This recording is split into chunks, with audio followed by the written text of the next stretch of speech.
ሁላችንም የምንወደው እርጥብ በወር በትንሹ ከ42,000 በላይ እንደሚያስገኝ ታውቃላችሁ? እስኪ ሂሳቡን እንስራው።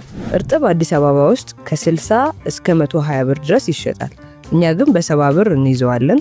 አንድ ጥሩ ቦታ ላይ የሚሸጥ ሰው በቀን 45 እርጥብ መሸጡ የተለመደ ነው። ስለዚህ 45 እርጥብ ሲባዛ በ70 ብር ሲባዛ በ30 ቀን 94,500 ይሆናል። አሁን ወደ ወጪው ስሌት እንሂድ። ትልቁ ወጪ ድንች ነው።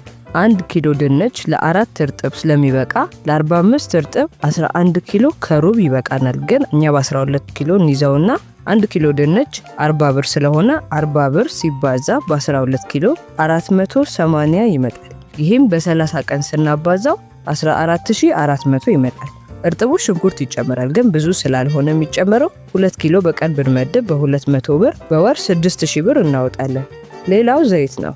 5 ሊትር ዘይት ለ3 ቀን ብቻ ብንጠቀመው በወር 10 ቀን ብቻ ይሆናል የምንገዛው። የረጋው ዘይት ስለሆነ የምንገዛው 5 ሊትር ዘይት በ1,000 ብር እንይዘውና 1,000 ብር ሲባዛ በ10 ቀን 10,000 ለዘይት እናወጣለን ማለት ነው። ሌላ ወጪ ዳቦ ነው። 45 ዳቦ ሲባዛ በ8 ብር ሲባዛ በ30 ቀን 10,800 ብር እናወጣለን። ለመብራት 10,000 ብር ብንመድብ፣ ለቅመማ ቅመሞች 1,000 ብር ብንመድብ አሁን ጠቅላላ ወጪያችን የዳቦ 10,800 ሲደመር የድንች 14,400 ሲደመር የሽንኩርት 6,000 ሲደመር የዘይት 10,000 ሲደመር የመብራት 10,000 ሲደመር ቅመማ ቅመሞች 1,000 ብር እኩል ይሆናል 52,200 ይመጣል። ከገቢ ወጪ ማለትም ከ94,500 ላይ 52,200 ስንቀንስ 42,300 የተጣራ ገቢ ማግኘት እንችላለን ማለት ነው።